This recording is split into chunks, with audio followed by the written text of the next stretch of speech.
What's up, people? I'm your Daily Rev, and this is your Daily Dev. The series that we're looking at over this week is this idea of homecoming. If you've missed part 1 or part 2, check out IGTV. You can watch part 1 and part 2 there, or any of the previous week's daily devotions. You can get involved. Today is part 3 of homecoming, and I wanted to start by asking you this question, like, have you ever lost any money? Now, this is one of the most frustrating things that happens to me on a regular basis. Sometimes it's because I've misplaced it, I physically put it somewhere, or sometimes I just don't like people taking direct debits out of my account. I just don't like it. I go to my account and I see money's being taken out of it, and I feel like it's been stolen from me. I want it back.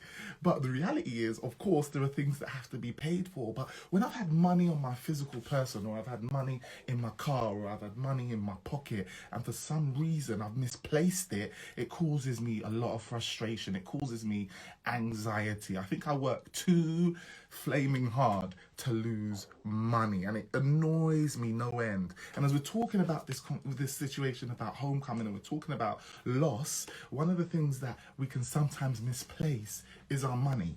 Now, the scripture talks about this. There are 3 stories back to back about losing something, and I'm going to talk about all 3 of them over the next 3 days. But we'll start at the first place and we'll work in order, and we'll slowly make our way through this as we understand a bit more about what I'm talking about with this idea of homecoming and loss. And so the first story, which you may well be aware of, is this idea of the woman who lost her coin. She loses one coin, and she goes berserko. I'm talking about turning the house over, flipping chairs, throwing plates, like proper does a deep scour, a deep search, trying to find where this coin is. And you have that feeling where you placed it on the table, in the place you always place it, and instead you can't find it, and you're feeling frustrated, and then you turn to blame, right? You start looking around like, yo, did you take up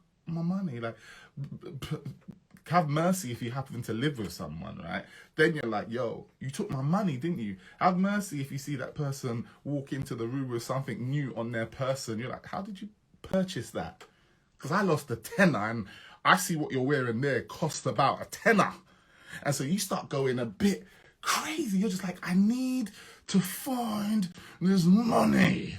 And this is what this story tells us about in the book of Luke. You can read it there. Literally, this woman is going mad.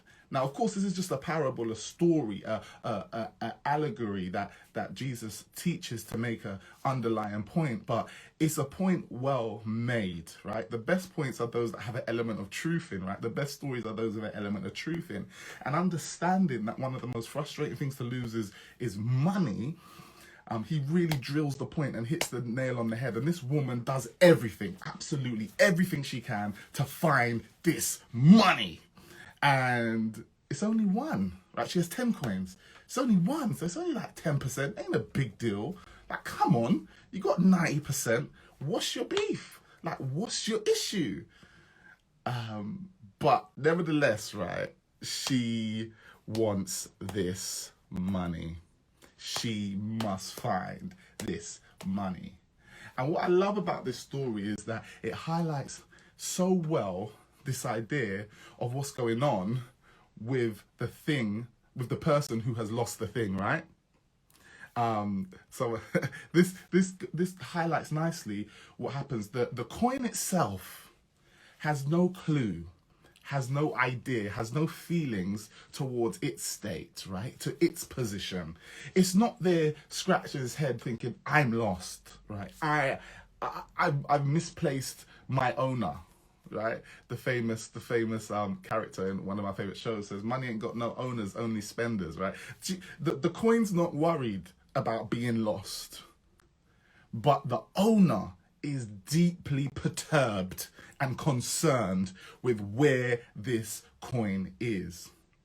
And so as we look at this idea of homecoming, I want us to just look at the idea that to come home, you must be away from home. right? To come home, you must be lost. And so I wanted to clarify a little bit and describe a little bit this concept of being lost. I'm not talking about lost to eternal flames of damnation. I'm not talking about being lost, in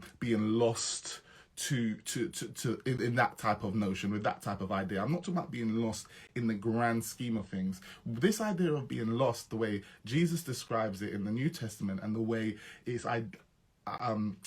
described and spoken about even in the Old Testament, is this idea of a loss of relationship, right? And I think this is really important for us to hit home and to nail down.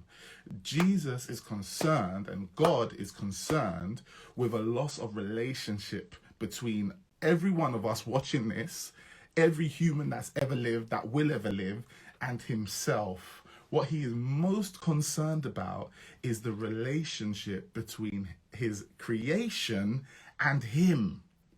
And sometimes we lose sight of that is what God's trying to restore, and instead we can get bogged down and confused and kind of washed away with other things, right? We can get concerned with, do we have the right set of beliefs? We can get concerned with, are we saying the right prayers? We can get concerned with, are we praying enough? We get concerned with these things, and really those are putting the cart before the horse. The most important thing to God is that relationship with him. That's what he desires more than anything. And as we know with every relationship, do I have a witness up in here? They can go up, down, sideways, roundabout, and they can have all types of issues and concerns as you go through life and as you go through this relationship. But going through an ebb doesn't mean that there is no relationship, and going through a flow doesn't mean that you will always be on a high. Relationships ebb and flow, and what God is most concerned about is us reconnecting with him. Because when we reconnect with him, it doesn't matter the physical place you are. What matters is that you have come home. Once you reconnect with him, once you are immersing yourself, or at least attempting to bridge that gap once again, you are coming home. And what I love about this first story is this principle, this idea that the coin didn't even know it's lost. And so for you who may be thinking, or maybe you've identified that there's a little bit of a break in the relationship, this story isn't even really talking about you right now. Those of you who are thinking, oh yeah, I really need to get, that's not even referring to you right now. What this story is referring to, just in case you have any doubt, is what God is doing even before you identify that the relationship is broken. What this story is referring to right here is what God is up to even before you ask those two questions that we've spoken about the last 2 days. Even before you ask the question, where am I? Even before you ask the question, what have I done? God is already tearing up the yard looking for you. He's already turning over tables. He's already smashing plates. He's already ripping clothes out the wardrobe. He's searching for you way more than anyone has ever searched for the coin. And so I want you to take that into this day, whether it's for yourself, whether it's for a loved one, whether it's someone you care about, this concept of what God is up to right now, regardless of what you are up to, is searching for you. And so may you realize this truth in every season of your life that you find yourself. You are never too far from God for God to be searching for you. Whether you feel close or not close or haven't really thought about it, God is searching for you. God is mashing up the place, desperate to rekindle a relationship with you. And so I pray that you will lean into that today. Know that no matter what you're going through, no matter what situation you're in, no matter what you're up to right now, God is desperately searching for you. May you have a wonderful day. Share this message with someone who needs it. I bless you in the name of Jesus.